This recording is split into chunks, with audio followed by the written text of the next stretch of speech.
Welcome to the Moms I Know with Sheila Walsh-Dunton and Maria Anderson-Farner. Two moms on a mission to reclaim childhood and take you from surviving to thriving on your parenting journey. Everybody needs beauty as well as bread, places to play in and pray in, where nature may heal and give strength to body and soul. John Muir. Hi, this is Sheila. And this is Maria.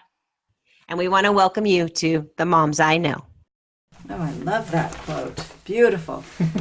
Well, good morning. Thank you so much. Today we're here with Bobbi Geise, and she is the owner of Learning by Nature, a business that is dedicated to design, build, and educate people about outdoor education for children, designing playgrounds and learning landscapes where children can really be themselves in nature and explore and have fun. And so I know Bobbi through my daughter here in Bozeman, and I think I met you years ago and have just been so fascinated to watch what you have created here in this community and quite far afield as well. So welcome, Bobbi.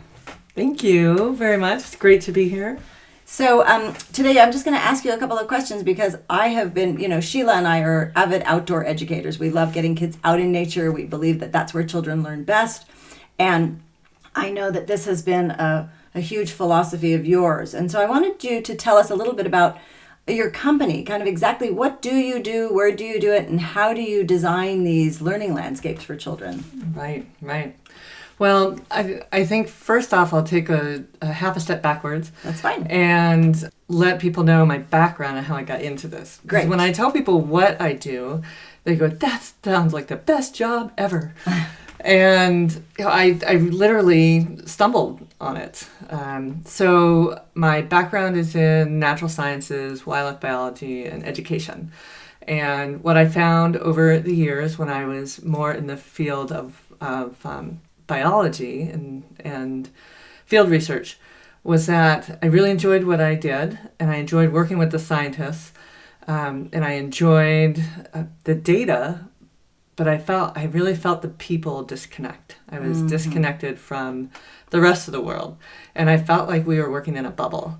And so I ended up then getting into education. And I started sharing the information that we were researching about. And in particular, it was peregrines one season, whales the next season, and pine martens and elk and bison interactions. And so it was all different experiences.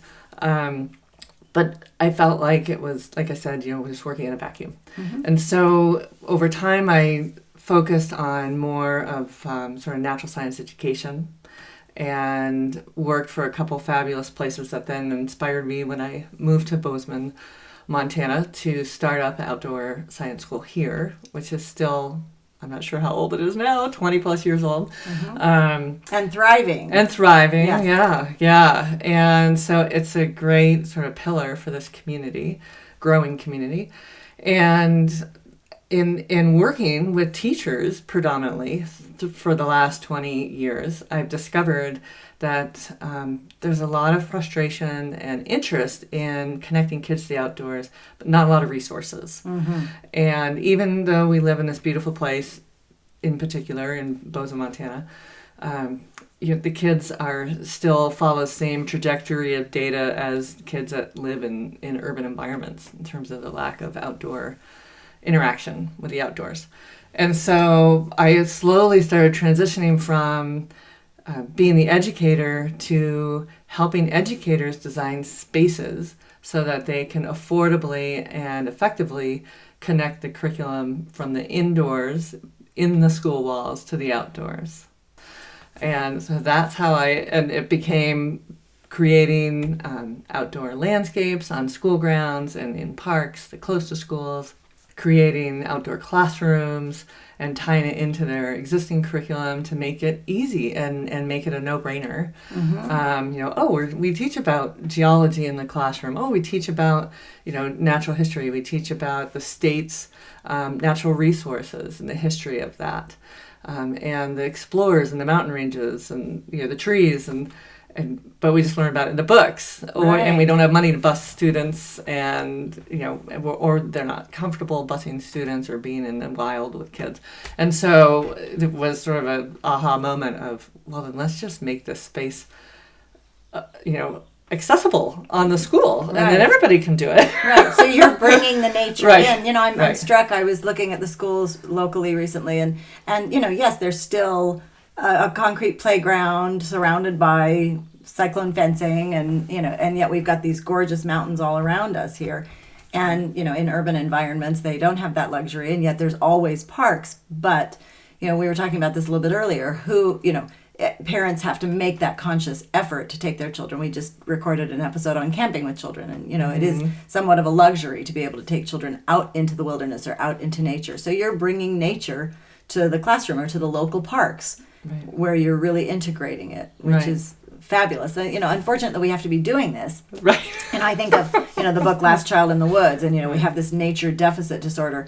And that you said even here in Bozeman, where there's, such wildlife and nature all around us, that the children are still following that trajectory of, much more time inside, much more time on devices, not getting out in there, and, over-structured or over, calendarized or whatever the word would be.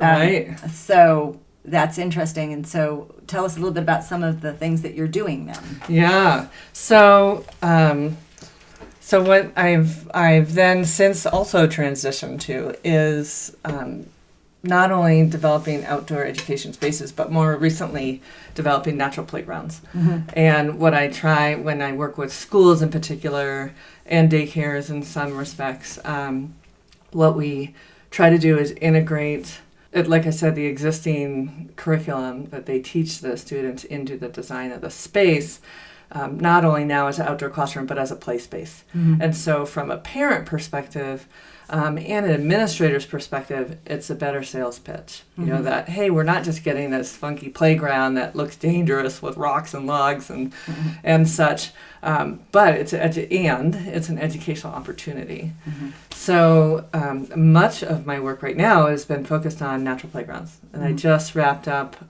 a 5-year project with a 60-plus acre local park here in Bozeman, and built a few pieces as well as sort of provided a consultant type perspective for them on how to naturalize the playground instead of just buying this whiz-bang from XYZ company, which has its place.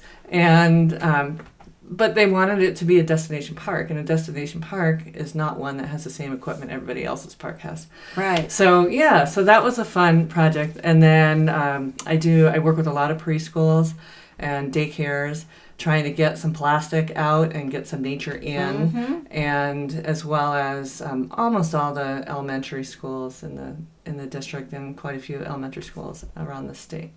Oh, that's fabulous. It's interesting because when I see these prefabricated playgrounds, what I notice is children play on them for a little while when it's a new novel experience, and then they sit empty. I worked at a school for years, and that was sort of the theme that kept happening, and I was trying to get a more natural playground and just work with the natural landscape. And what we see is the children, after a little while, they're digging in the sand or the dirt. They're playing on the banks and climbing the trees. They're playing in the shrubbery. And so if that's there, that's what children naturally gravitate to. If there's a creek, hours and hours and hours of fun. Right. And so, or any water source. And so, this idea that we just have to help, re-educate adults about what children really need is fascinating to me. Yeah, right. Well, in some of which it stems from our biases and perspective as adults. What do we as adults see as a clean and neat and tidy park? We see parks as being clean and neat and tidy, or safe. Or safe, yeah. And what is safe now has really changed over the last 20 years. And not literally, but what we perceive as safe has really changed. And so, especially with schools and public spaces, I work a lot just coaching the maintenance side and the administration side of the equation, because they get the pressure from parents of, well, jeepers, we're paying all this tax money or whatever it is, and the playground looks unkept, or the school grounds look unkept, and they're not tidy. It's, but if you're a child, tidy's not interesting. No. And so, as you said, it's easy and it's more sustainable in a sense, in terms of longevity, to buy a piece of equipment, plunk it in, and throw down chips or rubber or pea gravel or sand, whatever they do for for surfacing. But it's yes, not you're inspiring right. to children. It's not inspiring. It doesn't engage their creative side. It doesn't engage their inquisitive side. It doesn't really engage the opportunity for them to communicate and collaborate. I'm so glad you brought that up. And these plays, like I said, the play structures have their place, and for sure. And I think natural features really engage those other pieces of learning and those other pieces of development that kids really want. And when they don't have it, they're going to look for it in other places, or they're going to do other things, which then cause conflict. Like climbing the cyclone fences. Right, exactly, right. Or digging. And so one of the things I start with when I work with my clients, I say, well, where are some why are you calling me? And they all say, oh, I want something more natural. I say, great. Well, what problems do you have with what you have already?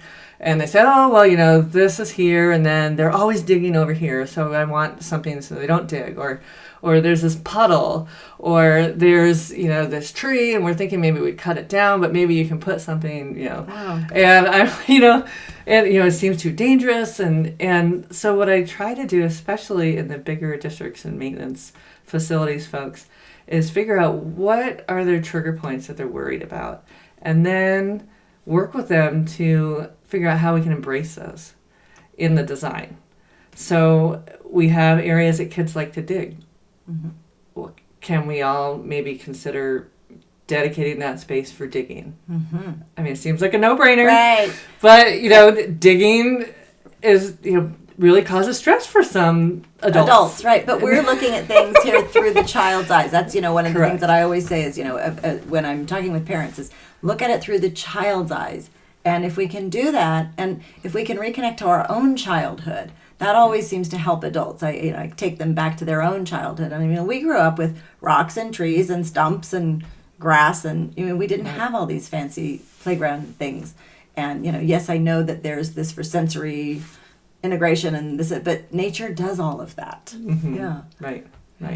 Yeah. And it's when you said design, build, educate. Well, it's kind of like educate the adults first, Right. then design, then build, and then the children have the place for the creativity, and then the teachers can bring the education in and integrate it all. But it's going back to that education first. Right. And then what's interesting is that educators find that they actually, in the end, have to do less education. Because the kids are self-educated. Right. They're self-motivated. And that spirit of inquiry is innate. Right. They're learning about gravity and erosion and physics and all of that just by doing. Right. And they pull things out and they say, wow, look at that. Look at these roots. And can you imagine? And look at these roots. They're different. This one has a bulb on it, or something round, or look, it has a rock. And then you talk about, and they learn that in their classroom. It may not be on the same day or in the same, it may not sync with when they learn it in the classroom in the chapter in their book. But they've had that experience in their bodies, and so then they can relate it. And we're real advocates for lifelong learning and learning everywhere, and homeschooling for families that choose to homeschooling, or alternative schooling, or outdoor education. And the classroom simulates the real world, and so when we can just let children be in the real world, they learn just on their own. I mean, it just comes. Right. And so I love that you're bringing this in. Yeah. Right. Thank you. Yeah, I would say some fun turning points. One story that comes to mind is literally yesterday. I was having a conversation with someone, and they said, "Well, how did you get into this? And what else have you done?" And so I explained to them the whole, launching this outdoor science school. And she said, "Oh my goodness, I need to thank you for that." I said, "My daughter was marched up, Sacagawea Peak when she was 7, and she still talks about it, and she has been the inspiration for us as a family to keep getting out there." Yeah, she's 16, and instead of doing what most other 16-year-olds are doing, she wants the car keys so she can go camping. Yes. And I'm just like, oh, how great, Oh, that's such a wonderful testimonial. Yeah. And, that's another piece that I ask parents, think about your childhood memories. And every time we take people back, they're almost always in nature. They're almost always activities that they've been doing, whether it's a small thing or it's a big camping trip with their family or a large trip that they took out in nature, but it almost always anchors us in those memories through nature.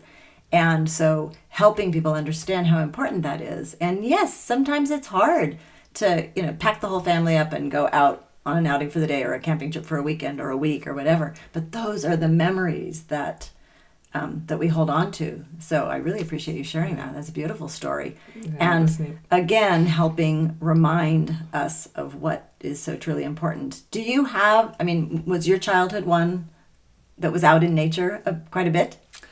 It was, and I'm not sure how intentional it was.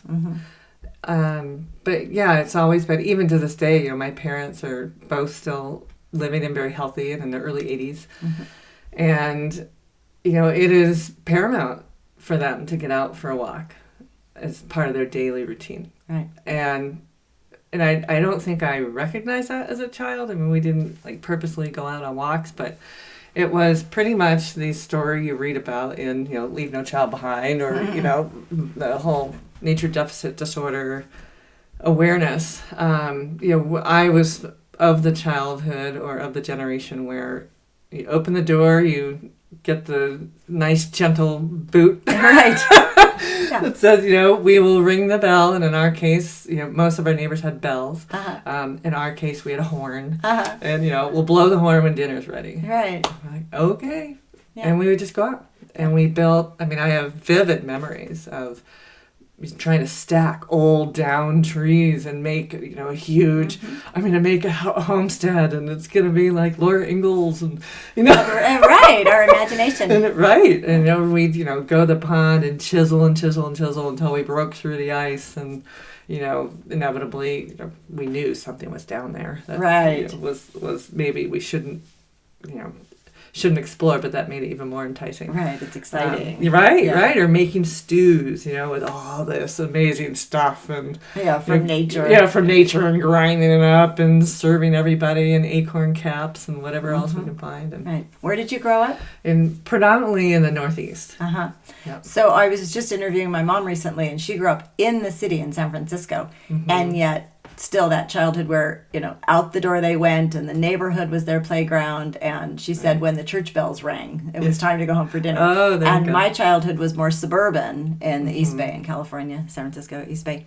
But it was one of which we just were out and about. And so even a small yard was a wilderness to me. And so it was really fun to see, just even with a small patch of earth, what we can create. And so, I love getting children out in these small spaces as well as large spaces. And I know you've talked about creating those small spaces in some situations, and now this other large project at the park here in Bozeman. Right. So can you tell us a little bit about, when you have a small scale versus the large scale, and how you create what you create? Right. Well, it's interesting. Sometimes I think large scale is more challenging because it's such a bigger canvas to look, for me anyways, to look at.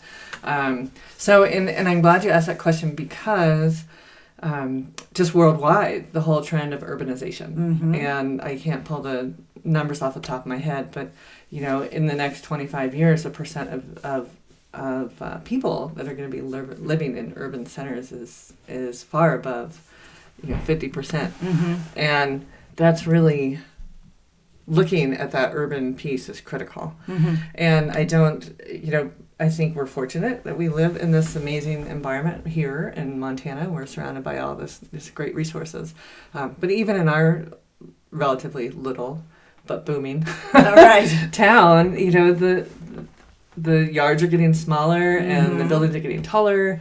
And so, it is important to find ways. And and it's not just a luxury, it's a necessity. And there's lots of, sort of the preamble. I mean, and there's plenty of data out there that supports, with even in apartment complexes, having a view of something green and trees and parks or grass or even weeds, as long as it doesn't look like a junkyard, reduces crime. It increases community building. And I mean, this is, there are numerous studies out there that support this. I read somewhere that nature and the myriad shades of green is the antidote to too much screen time. So, we're all spending so much more time on screens these days, and so getting out in nature, that's actually the antidote to it. Right. And so, right. And I see that in the cities, just even being able to get to a neighborhood park. Right. Huge difference, and some incredible projects with just, literally the junkyard where it's just weeds, but this creates this incredible learning experience and nature experience for children and adults. Right. And there are cities, Chicago's one, Detroit's one, San Francisco has quite a few examples of taking, especially places that have experienced significant economic downturn, taking vacant properties that have just turned into sort of crime centers and things happening there that you don't want in your neighborhood, and taking those and transforming them into little pocket parks, and just watching neighborhoods transform just from that simple act. So I guess back to your how to make this work in an urban environment. For instance, in San Francisco and Berkeley, there had been some money to create green spaces in schoolyards, and so it's recognizing that taking out the value of taking out some of the asphalt, and which is expensive to do in a city, but taking out some of the asphalt and the concrete and replacing it with simple plantings. Things that are, if you live in an area that are drought tolerant, or things that aren't invasive, native species, and instead of doing sidewalks, you almost do the reverse. And so you have green walks, and you put in these things within the schoolyards, and all of a sudden you have less conflict and more, better learning and better attention, and the kids that cause problems in the classroom are now causing less problems because they have these things they're engaging with in a positive manner outside. So it's really kind of reversing that trend as much as possible. What's popular in urban spaces is also to create metal or sheet metal planters that then you can plant.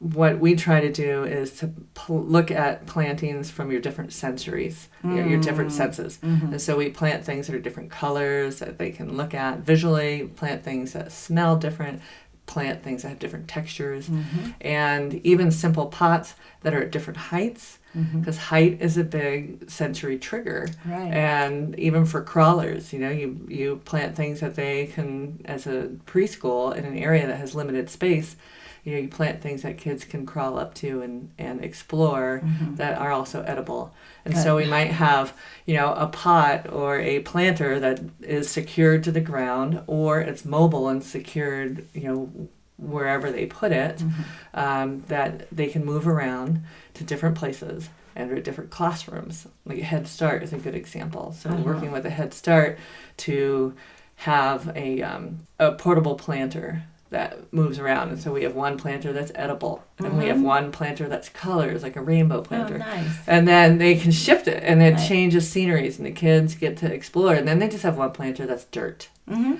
it has worms, and it has grubs, and it has whatever lands in it, and they get to play in that. And so it's, trying to find simple ways. The other nice thing are vines, and it all, again, depends on ages and whether things are, whether your age is putting things in your mouth or not. but making simple structures even on patios that vine and create, sort of teepee or nooks that kids can then go in, and it's as simple as a bean seed sometimes. Yeah.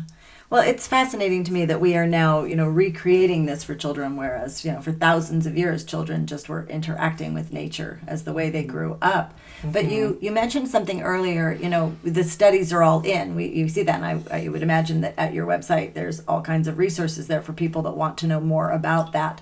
But you talked about cooperation and communication, that these, learning landscapes, children are interacting in healthier ways. Can you tell me a little bit about that? Right.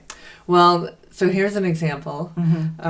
Working with a school, and we were talking about the value of loose parts. And with your background in education, you can appreciate that. Yeah. So I had recommended, maybe, and they were having all these conflicts, and the kids were, they were afraid that the sticks that fall on the ground, they would use them for weapons, and they would hit each other.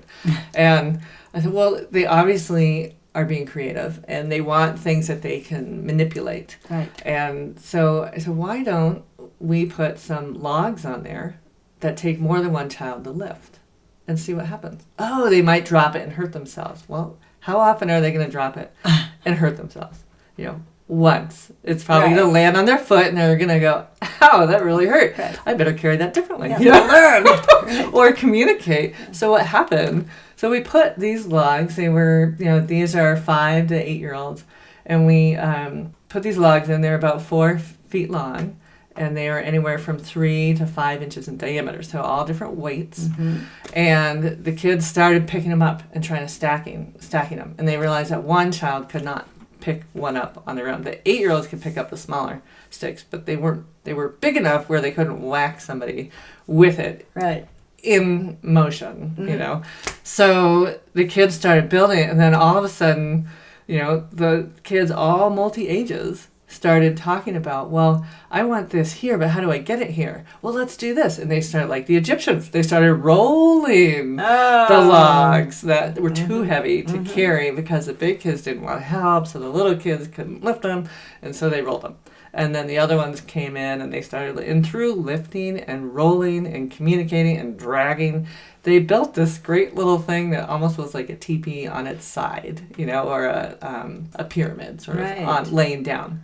And then they sat in it. They created this whole thing, because then it became a hull of a ship. And then they were sailing, and then they found other little branches that they were paddling, and all from 12 little logs that we put in there. And we didn't sand them all down. They had some bark on them. Right, they can learn about slivers too. Right. And so we had originally, the teachers and the administration had thought about, maybe we'll pay Learning by Nature to create this big landscape for us, and in a relatively small daycare setting. And what it ended up being was Learning by Nature just brought in a bunch of materials, and I worked myself out of a job. But it's the best thing for the children. Right, so exactly. Right. So just wonderful. Yeah. Well, I have so many more questions for you, but I also, just feel like, can I just follow you around for a couple of weeks? I want to see these creations, but I would imagine, many of our listeners are going to want to learn more about what you're doing and see some of the playgrounds and the designs that you've created. So can you tell us a little bit about how people can find you? Right, yeah. So, if you just get on to Learning by Nature, and it's .org. I think you can also, Learning by Nature, I think I also have Kids in Nature. Will funnel you to the Learning by Nature site as well. And we have in there a gallery, so you can look at other things that we have been a part of creating. Also a gallery of inspirational places and pieces. And there's also resource pages that have reference to some of the studies that are out there, as well as sort of the common go-to reading sources for inspiration. Great. A few videos. We also have a Facebook page. This is a time of year where most of that stuff is not updated very often, so I am out digging a lot of holes, and you're out doing, wearing a lot of hearing protection and working on wood, moving boulders and earth. So come winter, that stuff gets be a little updated, more right. attention. Yes, I Well, know, that's okay. yeah. We appreciate the fact that you're out creating all of this right now. So, okay. Yeah, right, yeah, and visit our Facebook page. We have a good following there as well. Great. Well, thank you so much for being with me today. This is such a welcome. treat to hear more about what you're doing, and I'm looking forward to really exploring the parks and the playgrounds here in town, as well as some of the other ones that you've done further afield. So, Right. Yeah, I would, and I think parting pieces, I would really encourage people who are interested, whether you're a teacher or a parent or even an administrator, to really dig into some of the science behind why this is important, and to really test your tolerance and stand behind the importance of risk. It's not something we talked about, but it is one of those things that comes up hand in hand when people talk about natural playgrounds or even just playing outdoors in general, in the outdoors. And a great resource for that would be Tim Gill has a wonderful website packed with data, and I'm trying to remember. we can put Anyways, in the you can look resources. him up. Tim Gill. Yeah, right. And so I have provided that some of that data that he produces to administrators and also to insurance providers, which oftentimes is what's driving the decisions in outdoor settings. I had firsthand experience with that when we were redoing the playground at the school that I worked at. It was the insurance agents that were, kind of calling the shots as to what we could have or Yes. couldn't have. And yet, I'm so glad to see that the science is now proving and the data is proving what we've known all along, is that nature is the best playground for children and that we can help offset these fears. Right. And also, as one other little plug, because we talked about equipment, there is more and more, the data on injuries in playgrounds is relatively sparse in terms of numbers. But there is data out there, and it depends on whose data you read. However, what is being discovered is that the number of more serious accidents and serious meaning head and long bone injuries occur on playground equipment more so than on natural playgrounds. And granted, there's less of natural playgrounds than there are equipment-based playgrounds, and they can be together for sure. And what they found is there might be in the beginning a higher frequency of smaller injuries in natural playgrounds, like scratches and bruises and whatever, but they're much less life-threatening injuries than there are in equipment-based playgrounds. Right. Well, I've observed that for years, and it's nice to see that the data is finally catching up. And I'm glad that you brought up this idea of risk, and this is a topic that Sheila and I have been toying with. I mean, it comes up now and again in conversations that we're having in interviews that we have, and so I think it's going to deserve a full on It should, yes. episode. Well, tell me when you do it and when it's posted. I'd love to listen. Okay. Well, Bobbi, thank you you. so much for being with us here today. Really appreciate your time. Right. And again, for those of you that are listening, you can look up all of this information at learningbynature.org. And till next time, we will be coming to you from The Moms I Know. Take care. All right. Thank you, everybody. Have Bye. fun.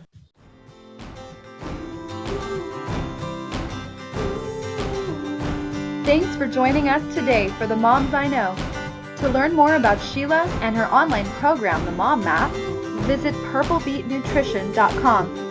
For Maria's monthly blog and to learn more about her group programs and retreats, visit soquelessentials.com. That's SOQUEL essentials.com. We hope you enjoyed today's episode of The Moms I Know.